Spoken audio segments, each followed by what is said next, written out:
All right. Thanks for being here, Colin, from Black Tie Skis in Mammoth. Thanks for It's so having good me. to see you. It was so refreshing to know that we're reconnecting, and in a way, thank God for Zoom because I don't know if I would have attempted this. I probably would have driven up and seen you, and this has been a different year, so it's still nice that to reconnect via Zoom. Yeah, absolutely. It's good to see you guys. Definitely been a tough year, I'm sure, for the business, but what's it like? Is Mammoth open? What are the rules and restrictions if somebody's looking to get out? What are, every ski resort has their own, um, I feel like, conditions and things to track. So what's up with Mammoth?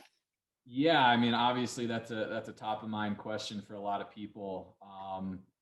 Fortunately, as part of the stay-at-home order that the governor of California issued, ski resorts were allowed to continue to operate. So I think locally here, we're all extremely thankful that Mammoth's been able to operate, so we can get out and ski, and that's been huge for our physical and mental well-being.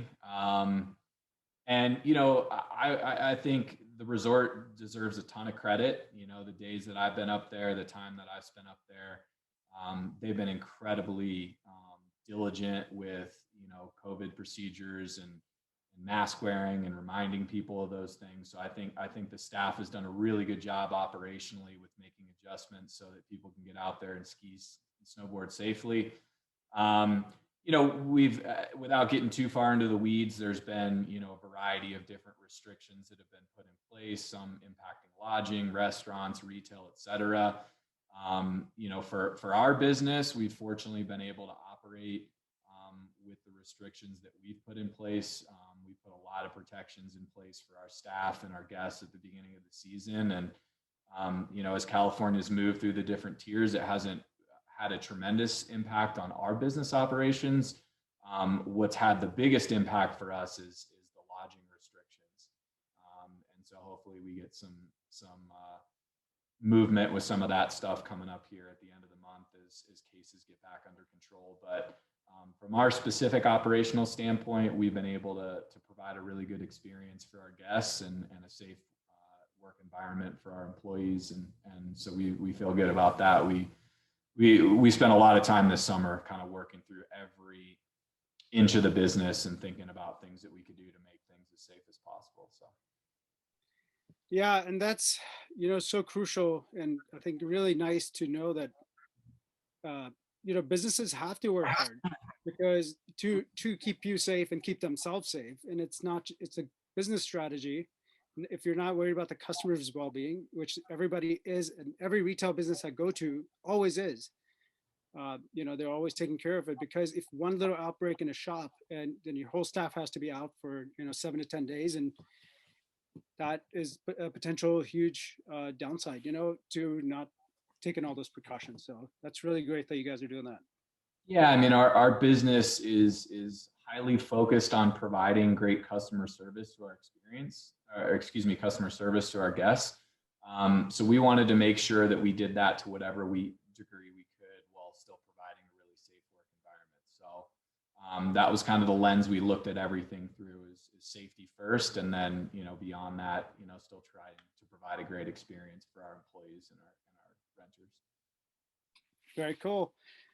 So what is the mount, if it's reduced capacity, is there just like no hotels? Do people need to kind of think about day trips to come visit if they can? What's the recommendation there? Yeah, I would recommend to just kind of check in, prior to planning a trip. It seems like these things are changing daily, weekly, hourly sometimes. So I think just, reaching out and making sure to be a little bit more prepared. That would be the best advice I could give in this environment.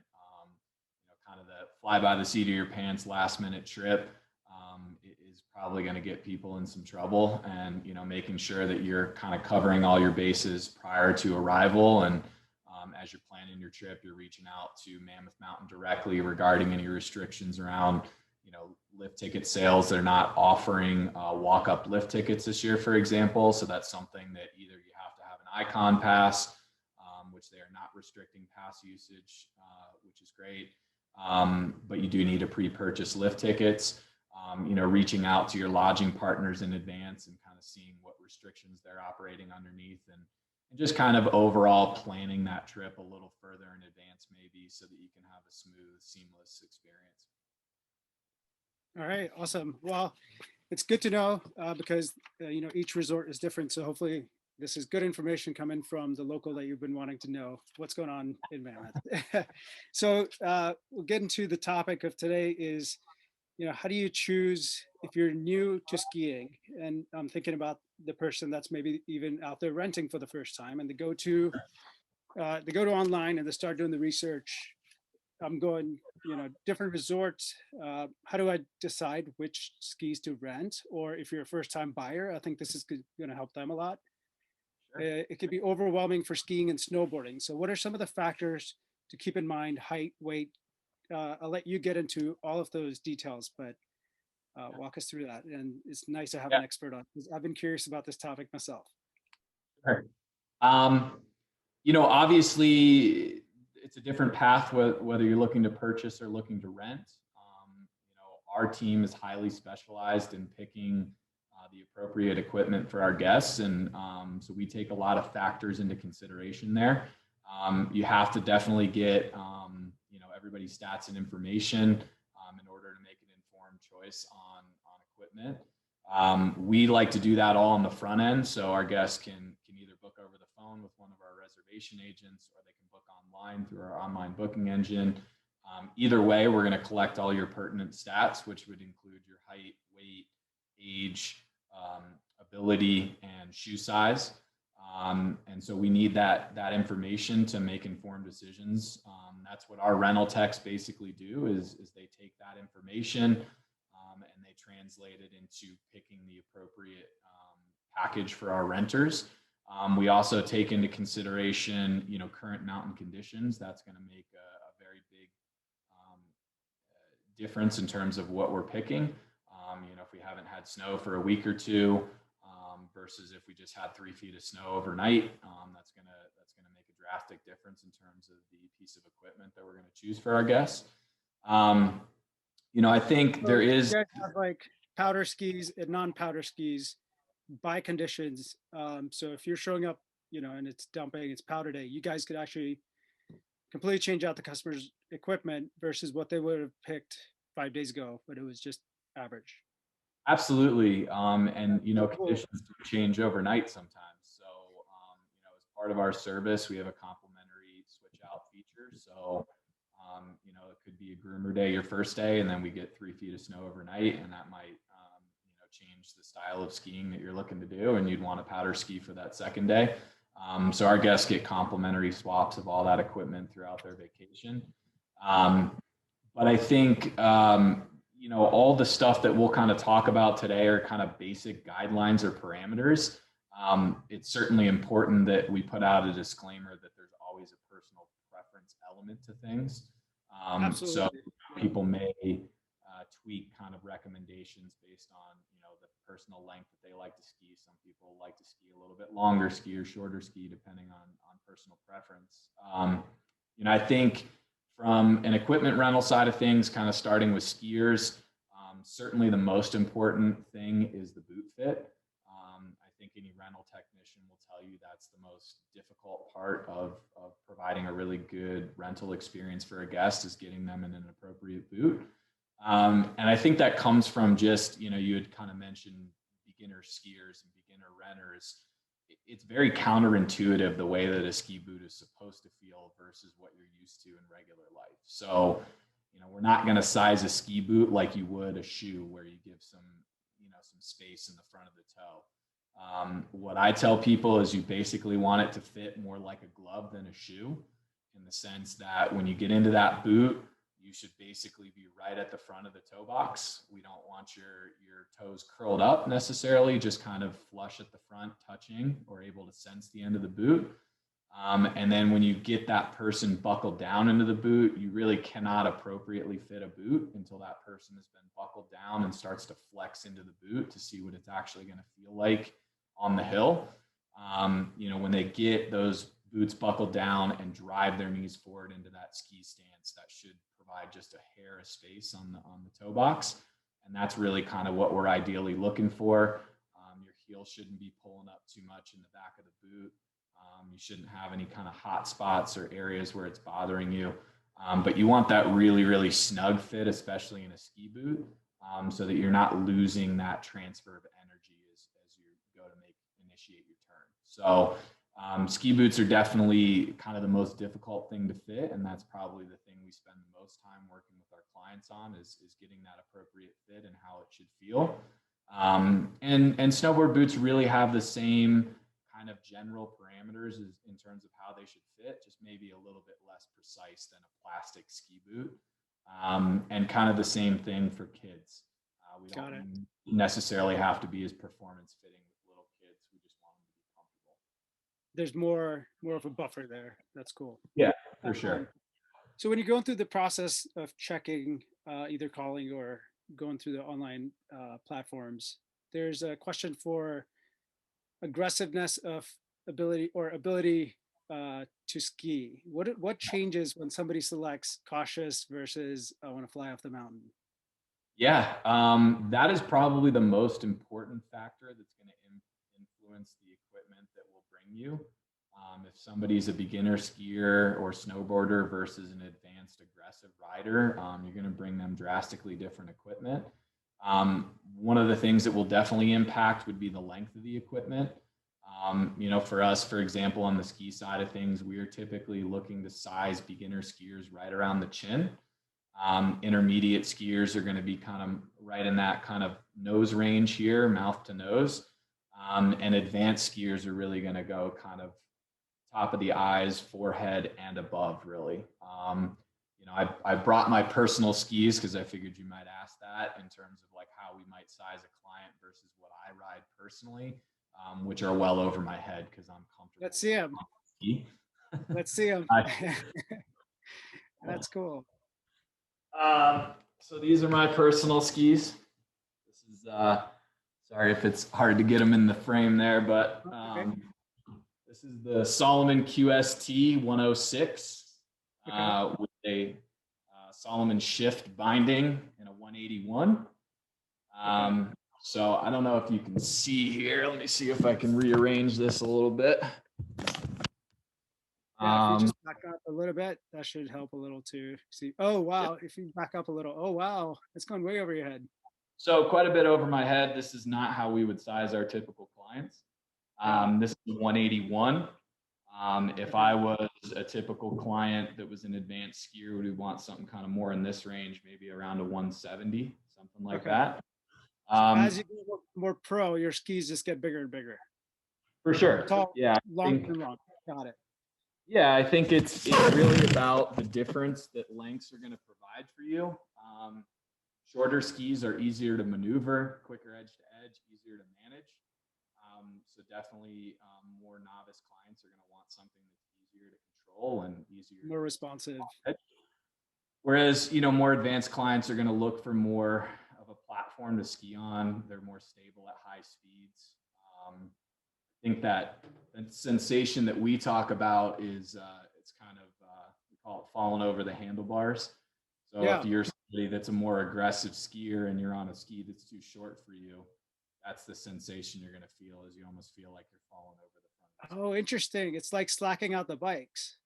Yeah, sure. I'm Oh, not a bike expert like you guys are, so I'll leave that terminology no, no, to no. I think that's the same feel. Like the further it out it is in front of you, I you don't realize how slack the bikes have gotten. Except I jumped on a bike that was like maybe 15 years old, you know, you. Uh-huh. and the handlebars were so much closer to my knees. I was like, how did I ride these back in the day? Like Yeah, they're little dangerous machines. And actually it makes me realize how tough people were back then because they weren't riding any easier trails. They were riding the same gnarly stuff on just like hardtails. I mean, I think that's a great point in regards to like the technology advances that a lot of these outdoor adventure sports have had. I mean, I've been in the ski industry for 15 years now, which, is maybe dating me to some of our younger employees, but certainly not as long as a lot of Wise. guys out there. Um, but the technology is changing rapidly on an annual basis. So it's crazy to even think about the stuff that I was skiing on 15 years ago when I moved to Colorado out of college versus what I'm skiing on now. Um, and so we talked about kind of the differences in abilities. That's a major change is going to be the length of product that we'll bring you. Okay. The other major change is kind of the construction of the ski or the snowboard. So, typically as a more advanced or aggressive skier, you're going to want something that's a little bit stiffer and more aggressive. Maybe it'll have sheets of metal or something like that in it, that's going to provide a different feel on the snow, Okay. versus a beginner skier is going to be looking for something that's a little bit softer and more approachable. Got it. Got it. And then for snowboards, is it very similar, or are there different factors to consider if you're? I know weight is one, Yeah, but for sure. something. Skiing is mostly your ability, and your height is going to be the bigger indicator on the skiing side of things. With snowboarding, weight is a much bigger factor than on the ski side of things. You're also going to look at boot size as well. So typically, when you're sizing somebody for a snowboard, you kind of establish a range based on their height, which is maybe kind of between the top of the chest and maybe the nose, somewhere in that range. And then, whether you're putting somebody on the shorter side of that range or the longer side of that range will have a lot to do with their weight. If they're Okay. heavy for their height, you're going to go with a little bit longer board, more platform. If they're lighter, maybe a little bit shorter board, and same deal with boot size. If Okay. somebody has a larger boot, you may want to steer them towards a longer board, or even kind of the cutoff is about 11 and a half typically. If people have a shoe size that's a 12 or above, typically we're going to want to size them into a wide board, so that they have a little bit more profile for their boots and don't get that toe drag. Okay. And that'll also, kind of impact the angles that you might put them in terms of their binding setting. Okay. But in general, snowboarders are going to size quite a bit shorter in terms of pure length than skiers. Hmm. For example, my skis are a 181. If I was to size myself for a snowboard, it'd probably be more in that 155 to Okay. 158 range. Right. Because snowboards in general just run shorter. The biggest snowboard that we carry in our shop is a 168. Okay. And that's going to go out to somebody that's like 6'6" and a really aggressive rider. Whereas on the ski side of things, that would match up to something more like a 190. So you're Oh looking wow. at, So big. maybe 20 to 25 centimeters shorter in general on the board side of things typically. Okay. Very cool. There's a lot to take in, and I'm just For thinking sure. through how much work you guys do on the back end. Like, we just to the front end of like the booking got put in, but you guys are matching all those things up to the boot size. That you're still doing math on the other end. Like it's custom in a way to like fit the ski to the person, and that's really cool. You're just not like here's a bunch of skis. You're gonna get one of these and have a good day. Yeah, I mean, that's what Black Tie does as a service. We're a premium product and a premium service. So, we spend a lot of time, energy, effort, money on providing the best rental fleet that we can. Yeah. And then it's really that service component that I think separates our business, both from the points of service that we offer with the free delivery, the custom fitting, slope side assistance, the complimentary pickup, but also kind of that curated experience where essentially our rental technicians are your kind of personal ski or snowboard concierge. And so Yeah. what they really do, what our staff is trained on and experts at, is kind of taking your stats and information that show up on a piece of paper, or actually these days on an app.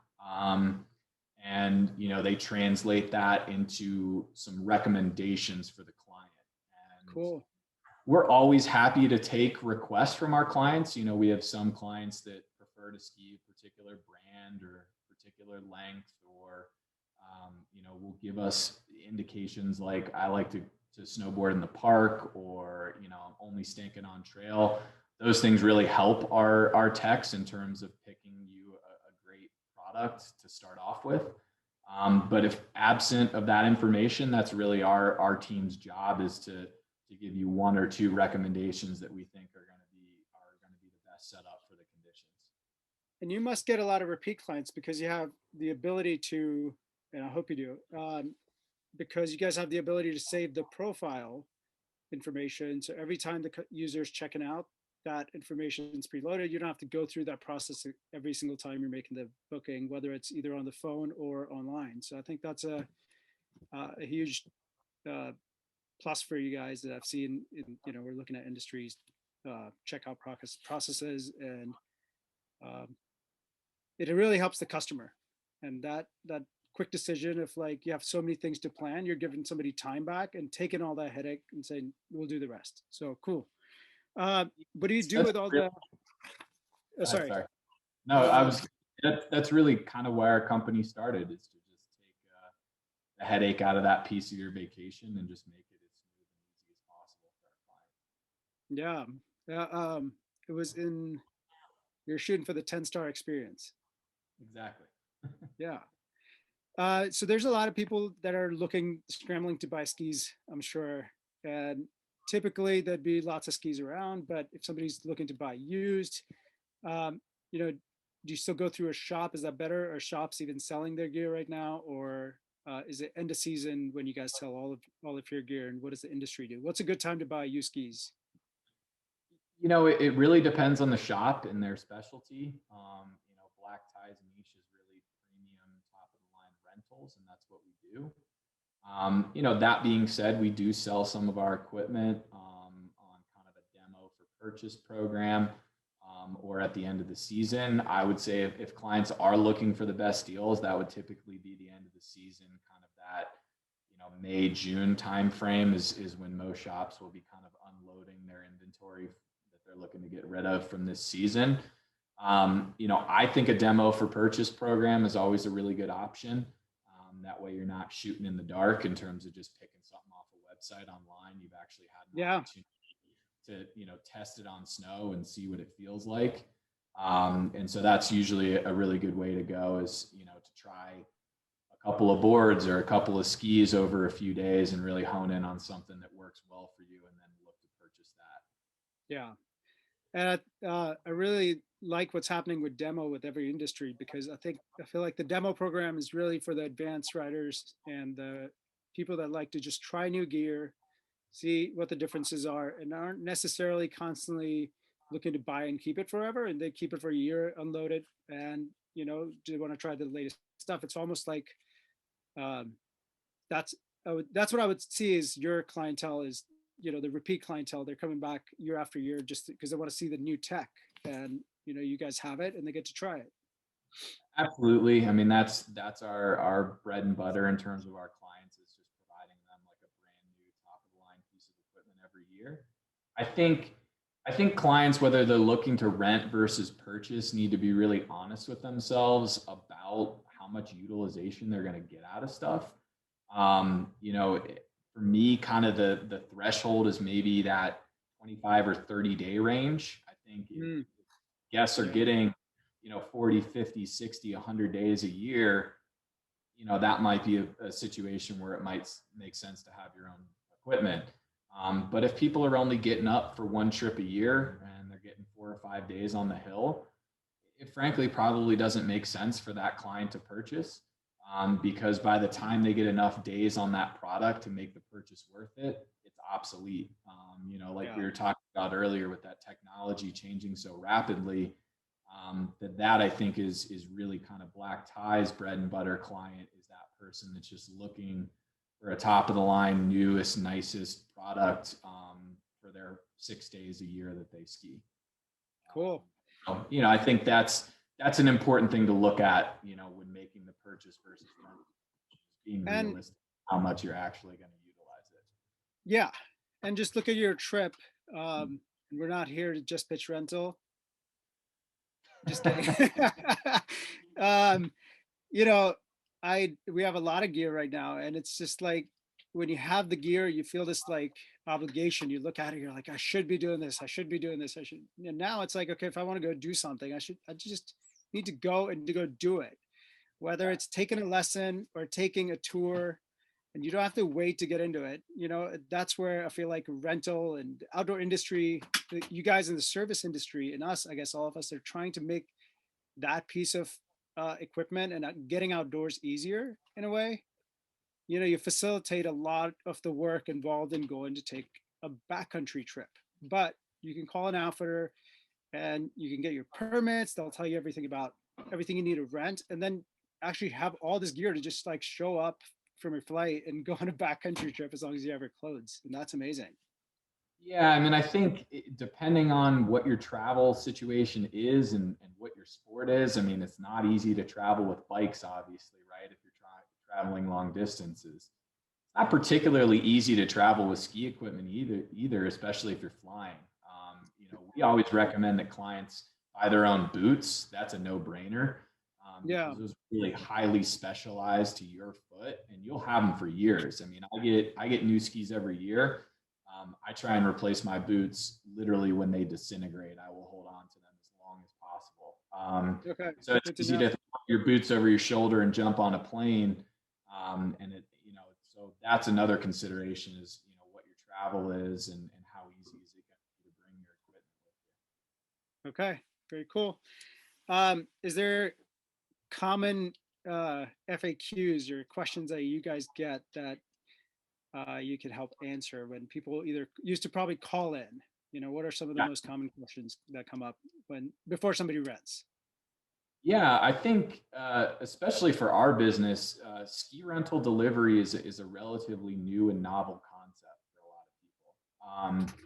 So I think the majority of the questions that we field are just around, clients trying to make sure that they understand exactly how the process works. So a major question that we'll get is, do you guys bring multiple boot options to try on in case the go-to boot isn't the right size? And the answer to that is absolutely. Basically, our vans are ski shops on wheels, and so Yeah. we're going to kind of pack that curated package for you based on your stats. But in the event that you said you were a size 10 and we try that first boot on you and it feels too tight, we can just run out to the vehicle and get you the next size up. So I think understanding how that custom That's fitting cool. process works is really Yeah. important to make sure that we're not going to leave you with anything that's inappropriate or doesn't fit Yeah. your foot. So that person doesn't feel bad making you drive 45 minutes back to the shop to get slightly No, different boot size. That would not be.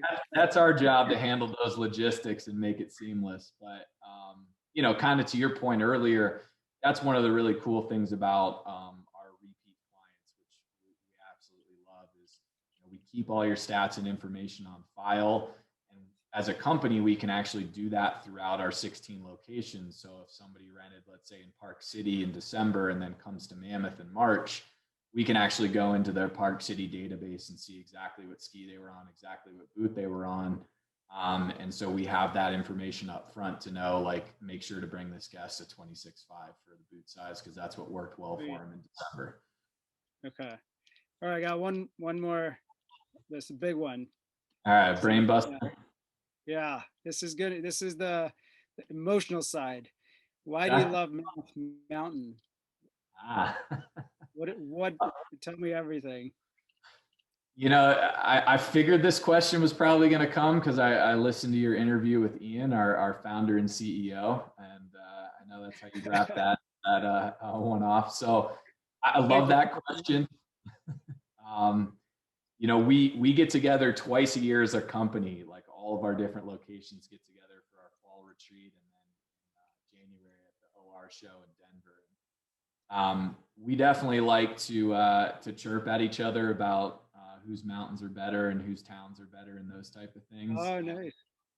I think we're all biased, of course, and the reality of the situation is we're all pretty lucky living in pretty amazing places. So we're kind of splitting hairs. But I did live in Colorado for 3 years prior to moving out here.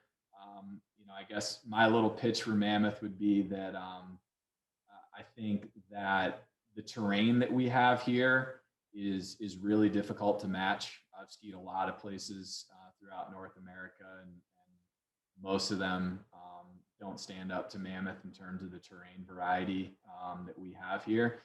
If you're looking to ski, groomers or steeps or trees or park or whatever it may be, Mammoth's got you covered.